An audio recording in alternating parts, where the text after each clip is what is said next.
Alright, excellent. We are back with the second semi-final of this Hearthstone.fi Monday Night Community Tournament number 36. I actually don't know what classes Chaotic has brought. I only know Zetaeme. I hope that's the right way to pronounce it. He's bringing a lineup of Hunter, Mage, and Warlock. We're gonna get the players started, give them the get-go. What do you expect to see from these matches? Well, high quality Hearthstone, of course. Hopefully we see as tight matches over like in the last round or last matchup we did see. That lineup is quite solid. I like to see mages on this kind of 7-round tournaments. It's really solid. It is, and we're gonna start with the mage from Chaotic. So this is the first pick for him. Maybe it's a tempo mage. And I'm already backed out. I'm gonna rejoin the match.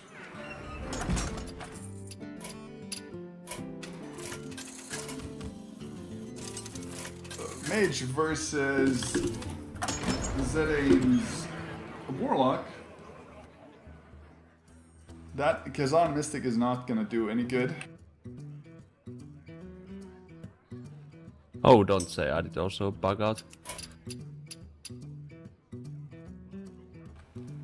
The options for Chaotic right now for turn 2 are pretty limited. Only the Mad Scientist really makes any sense unless the Frostbolt has a target. Zetame's Demon Zoo could in theory coin out the Nerubian Egg, but that makes no sense since you have no turn 2 play. It's better to just wait out, play the Nerubian on 2, and then Void Terror on 3. And there we go, it is a tempo mage, full on tempo with a Kazan Mystic. Yeah, that tech card. We're double free arcane missiles if one wants. Could be fairly interesting. You could even argue to pop the Nerubian Egg and then go Frost. There you go. Then go Frostbolt into arcane missiles and see that they kill off your dude. But on the other hand, you want to hold on to those arcane missiles for the Flame Wakers to do their thing. Zetame's hand for a Zoo player is actually really heavy on the curve right now. Drawing his first 1-drop at this stage is a bit unfortunate. Yeah. The Void Caller could draw the Doomguard, the best option of course, the worst option being the Void Walker and the Void Terror being somewhere in between. Let's see how these missiles dodge that Nerubian. Of course, they dodge him very effectively. Another one. And oh, there's a hit. Yep. Trade your 2/2 Scientist into the Void Caller right now, see what comes out. Okay, so is it Doom? No, it's not Doomguard, it's just a Void Terror. Of course, you could argue to go for the trade with the 3/2 into the 3/3, because then your Kazan Mystic would be more safe. Yeah. Now you're so tempted to go for Shadow Flame, yeah. Yep. But I would actually... Yeah, you want to play that. Because there's only one card in Chaotic's hand. Only one card in his hand, you're fairly safe to use the AoE. Yeah. Now just go Void Walker and then... Yeah, play around the Mirror Entity, definitely. Yeah. You could also play the Abusive Sergeant to play around it because the fact that the Void Walker is a 1/3 body and you could be able to trade into it. That's cool. Yeah. Juggler, Void Walker, and does it. Snipe it down. There we go. Zetaeme suddenly completely in control of the match. Hero power out the Abusive Sergeant, Flame Cannon. Hope that it hits the Juggler. Nope, the worst option goes through. Just anti Healbot right now. There's no reason to discard any of those guys yet. Healbot heals you for a amount. You still got the Knife Juggler on the board. You don't want to waste that. Yeah. Especially when you're facing out a Tempo Mage, which is a fairly aggressive type deck. And now that it's out of steam, if you're able to stabilize and make it so that the Mage player doesn't have a mechanic to come back, it's pretty good for you. But those two cards what are in Chaotic's hand are the two best cards in that deck. For turns 7 and 8, you are correct. So that's really nice. boom into Raggy. And if the boom bots hit their targets perfectly, then there is no board left for Zetaeme later on. Ooh. That's quite aggressive silence, if he goes for it. Yep. But on the other hand, what are you waiting for to silence on the other side of the board? Maybe a Flame Waker? But pretty much it. Yeah, that is true. Do you want to, if you are going for silence, you want to drop that... do you want to drop that Void Walker first to get... Like go for Iron Peak Owl, then Void Walker? Well, that's an interesting card. Yeah, I think the Void Walker first would be safer for the boom bots. Yeah, but now you can go both you guys just drop the boom and just use the Veil of Doom and get some... Well, if you're unlucky with this, you just get a 1 mana. Oh, Masters of Pain. Is it 2 mana demon? Almost the worst, but not quite. Still be able to soak out one of those Ragnaros hits if nothing else. Yeah. And there we go. Insect will not die, will instead go for face. Sniper Rag in action. And definitely not going to see a silence on the Ragnaros. More than likely, the attack from the Mistress of Pain will go into the boom bots. Then you can almost, you can almost empty your hand, so you can use that charger and try to do something. But what do you achieve by playing the Doomguard this turn? You want to have as many small targets on the board as possible. So using, even tapping right now is okay, because if Ragnar goes to the face twice, you're dead already. Yeah. Only difference is double fireball. Well, actually, if you tap and Ragnar goes to face, it's 1 fireball. Oh yeah, true, it's 1. Well, so playing that's quite nice. Playing around it, and that's not so nice. But the 1/1s are pretty perfect targets for Ragnar's to work on. Yeah. So, Drake, 7 mana, 7 damage for a ball. Flame cannon, not using flame cannon. There we go, Sniper Rag once again to the face. Come on. I actually think that using the flame cannon would have been semi-okay, because it would have made the targets better for Ragnar's. Yeah. Now you have to just clear the whole board. Yeah, true. But sadly you don't have enough to actually do it. Rag will stay over there. So yeah, he's hoping that Ragnaros will not snipe to the face once again. Yeah. Did he actually have lethal this turn? Yeah, no. The upcoming turn. He would have had 7 damage fireball plus hero power if he had 11 mana. Yeah. 11 mana, yeah. But not quite there yet. Okay, 7. Oh.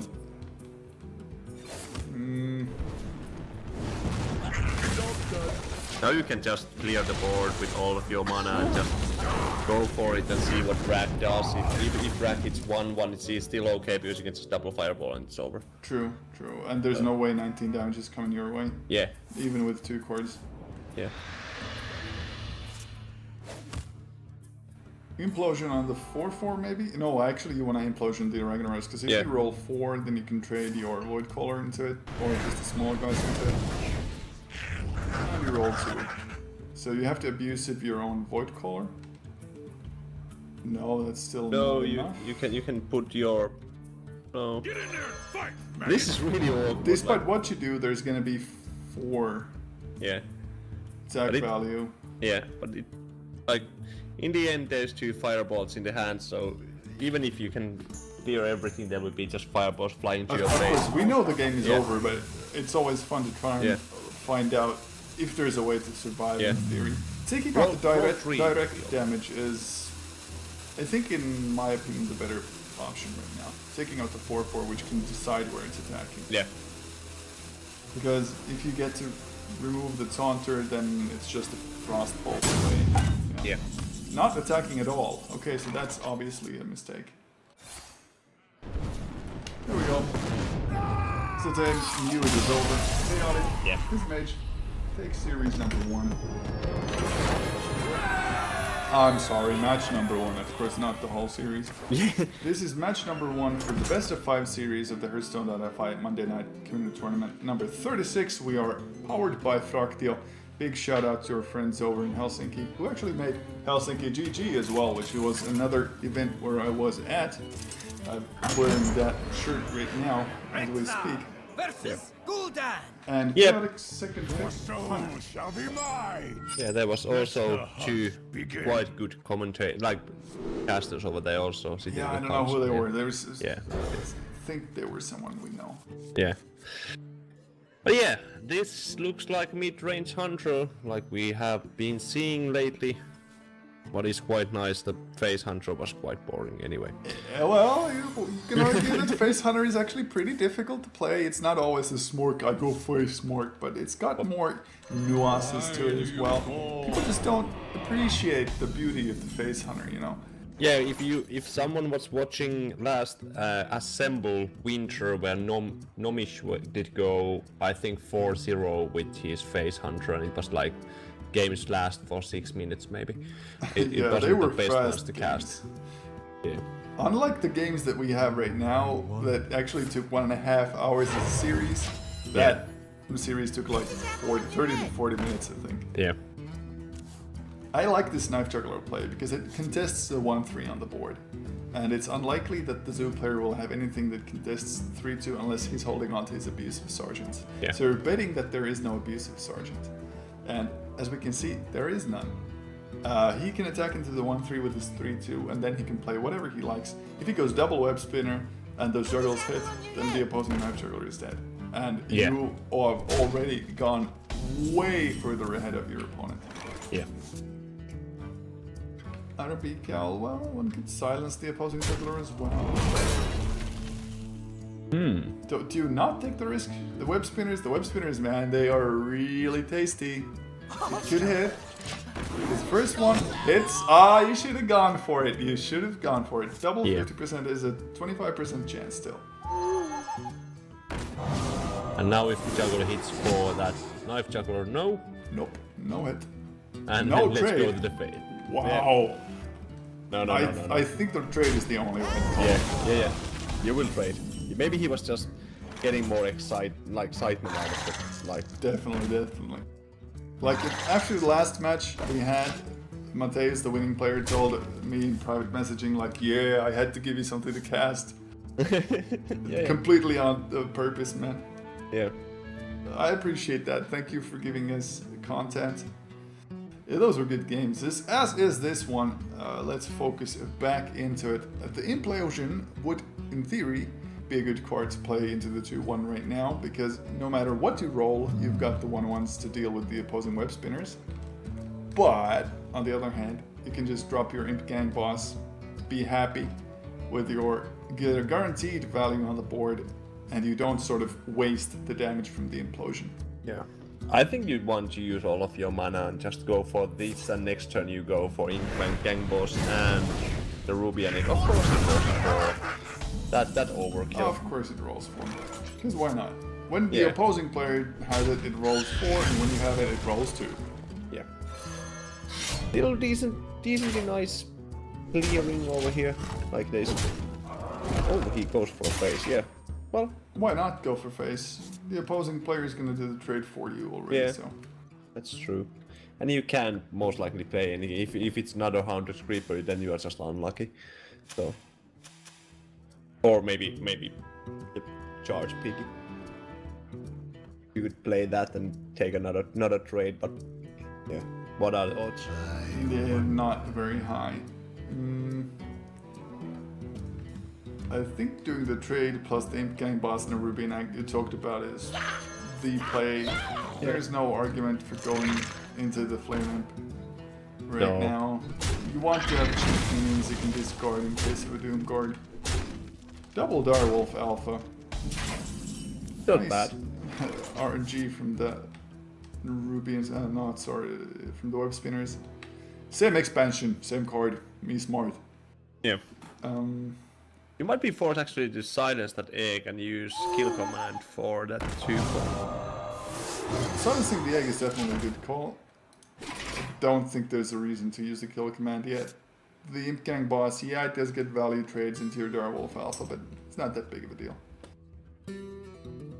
Well, then you just have to hope that you hit, because most of these lists run one explosion trap. So you want to hit that. So Oh, if you get lucky. True.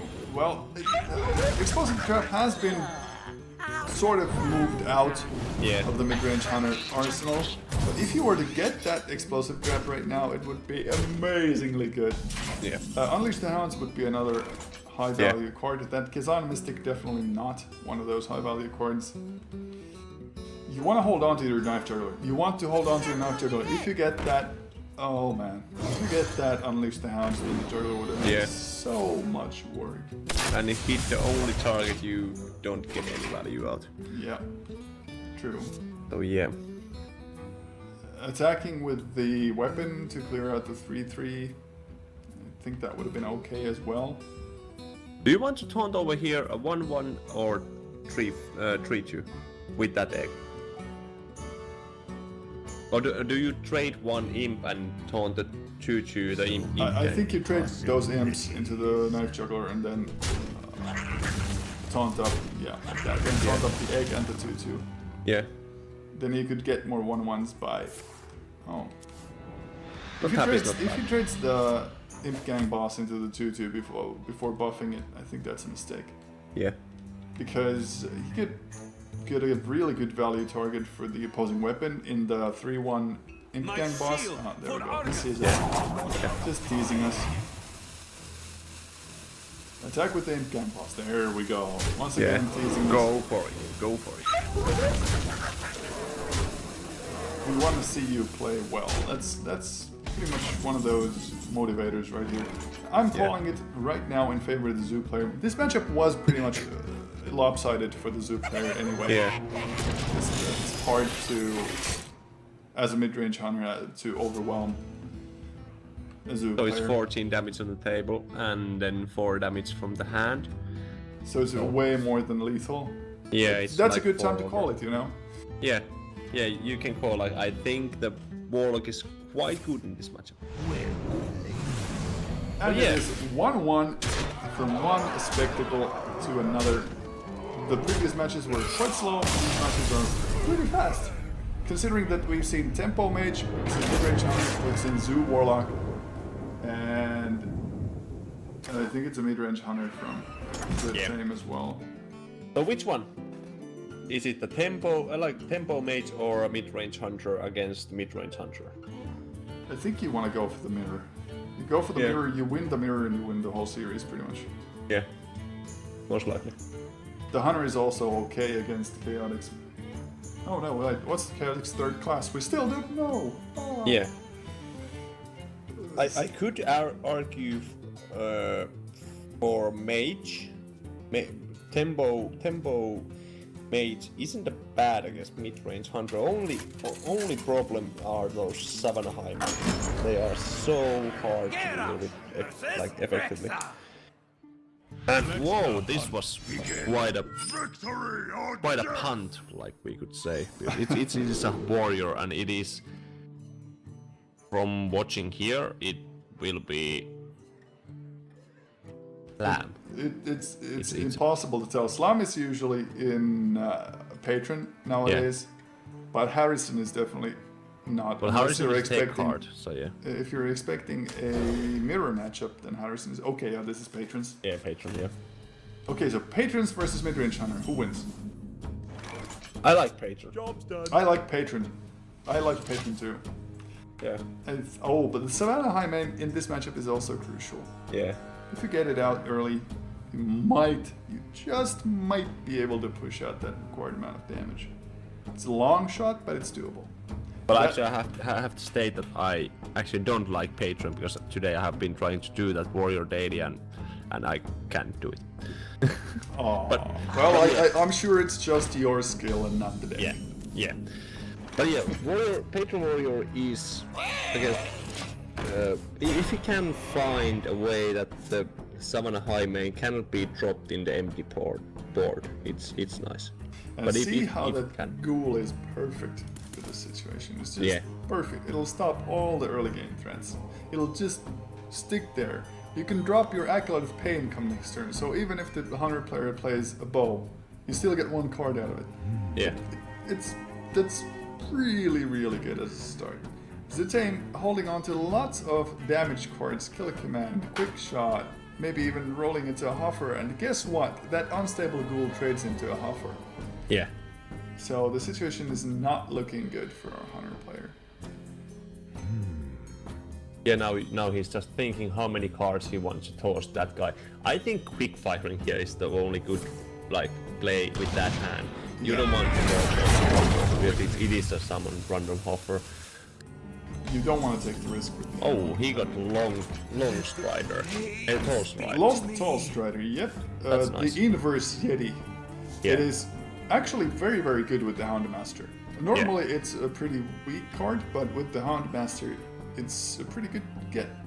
And now that there is a single Acolyte of Pain, rolling into the Animal Companion is no longer a risk. Only the Leok is a pretty weak card to get. Yeah.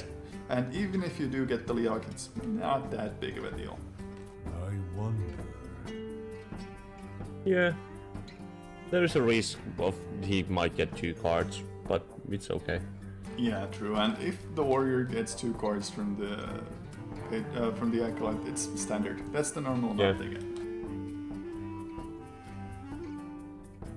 I think only thing what he is thinking, like, can I get more value by just coining something out? But I don't think you want to. You have so nice curve at the moment. Always hawk quickly. Yeah. It's a perfect answer for this situation as well. Well, it can be slammed down and. Yeah, but you remove the Acolyte of Pain to only get 1 card. So it's perfect. Yeah. That's Bite to the face.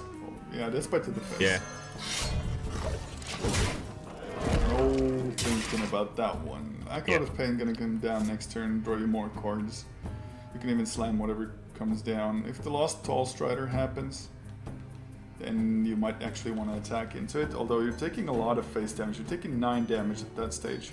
Just Houndmaster and go. Yeah. This is Oh good. yeah, Houndmaster. Definitely. Houndmaster makes it so that you'll have to trade into 6-3. Yeah. Now you can slam that Houndmaster and take some damage to the face, but it's okay. Slam the Hoffer. No. You could also slam the Hoffer, because then you can Cruel Taskmaster the Hoffer. Yeah. If you slam the Hoffer, Cruel Taskmaster the Hoffer, then you attack into the 4-3, take less damage. But you get more cards out of this, so I think it's good. And then you also have the battle rates next turn. You can draw 2 at least. True. So.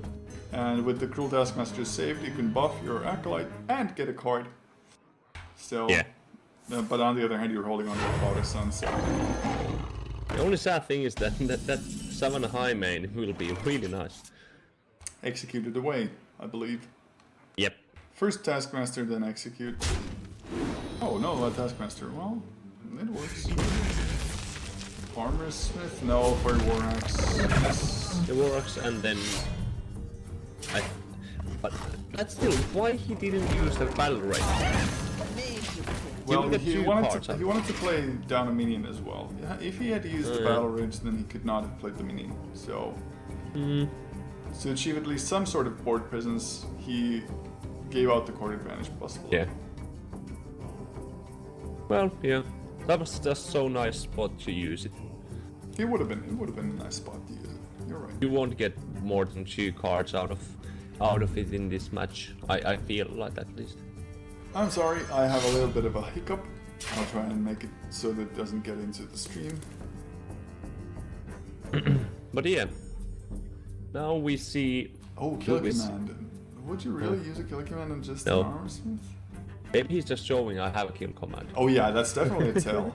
You're showing your opponent that you've got the removal card, so now Chaotic knows, okay, there's a Kill Command in there. Yeah. Because you wouldn't even think about to use a quick shot over there.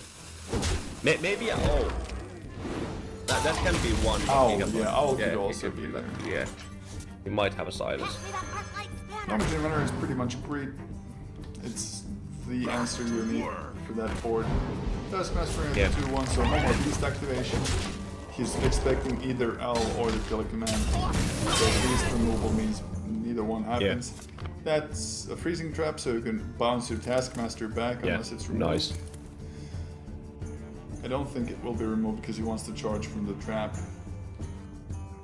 But that's just so much value if you don't remove it. Like playing Taskmaster with 4 mana is still quite good. Strider over the tall Strider. Yeah. Okay, doesn't want to give back the Taskmaster. Yeah. It's understandable. Put this apple on your head. Ooh. That. Yeah, well, he has the frost, so freezing. Thinking about checking for the trap first, going for the face, so if it's a snake trap, it actually won't drop. I Yeah. understand that.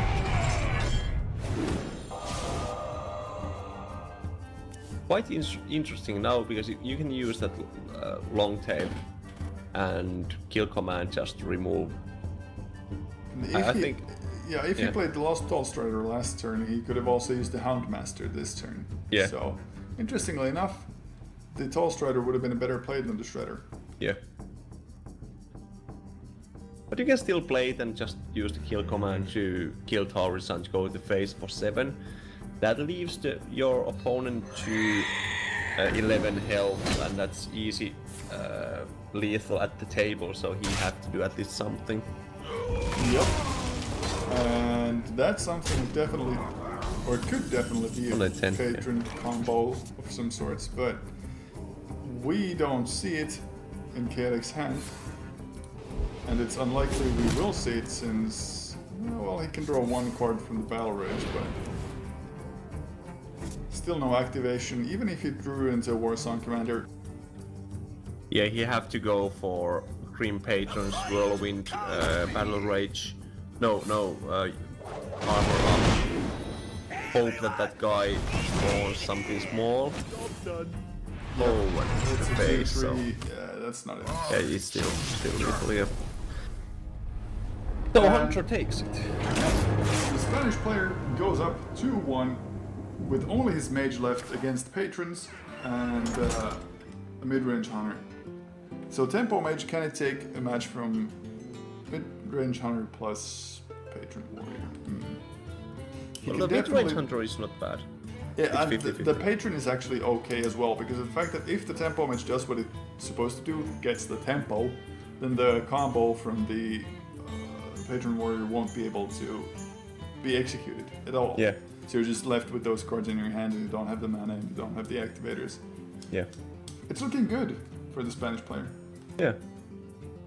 Yeah, definitely not bad. He did get that warrior out of the way. I think that was his worst deck, I think, to play against. The players are requesting a short bio break. We Okay. will of course give them that. Don't go anywhere. Go grab yourself maybe a cup of water, maybe some coffee, whatever floats your boat, and we will be right back in a couple of minutes.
matchup. Excellent, we are back indeed. Yes.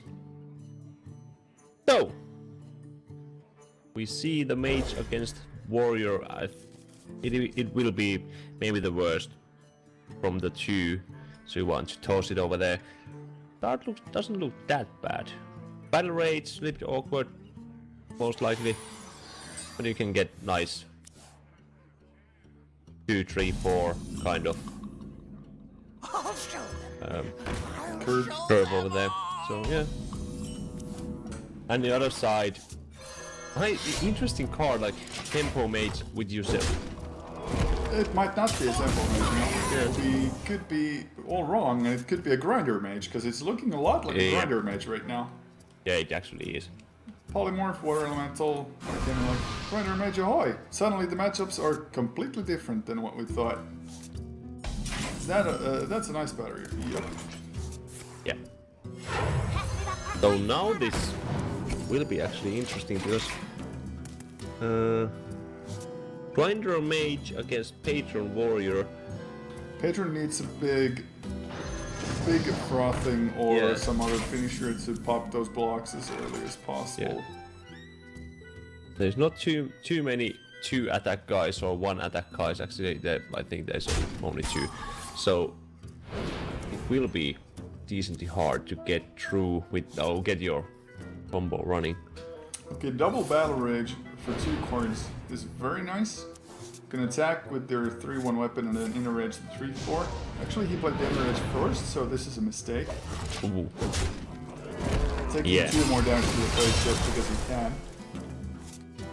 Not a good thing. Yeah. He also now knows that it's not a duplicate, that it's not a counter spell, and that it is not a Tempo Mage. Yeah.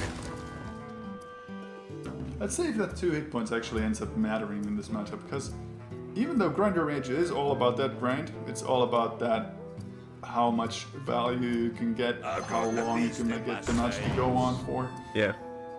It's still a mage. Double Fireball does 12 damage. So if you're able to push your opponent down low enough, yeah, sure, you can end the game early. Yeah. And actually now when Chaotic is playing a little bit maybe Fast, I would say the same here. fast, and he's letting those bigger kind of well, he's letting damage through what he could prevent.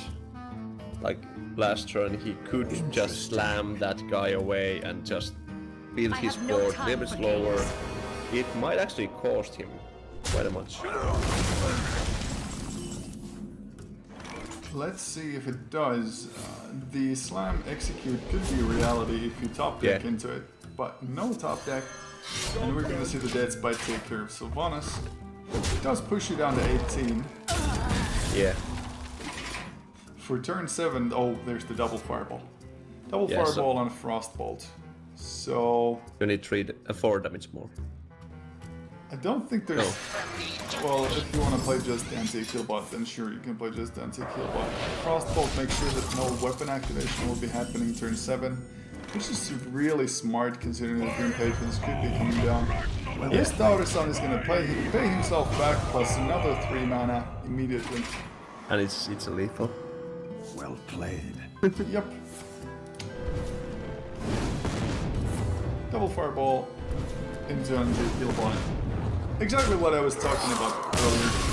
Nice to see it happen in reality for once. Zetaeme takes the series 3-1, advances to the finals of this Hearthstone.fi Monday Night Community Tournament number 36. We'll give the players just a short while, a pause for them to get ready for the finals, which will be Implosion's Zetaeme. That could actually be a play on words on the French word je t'aime, which is I love you, but I don't know. Versus Mateus from Hungary. While we wait, go grab yourself something to eat. We will be right back.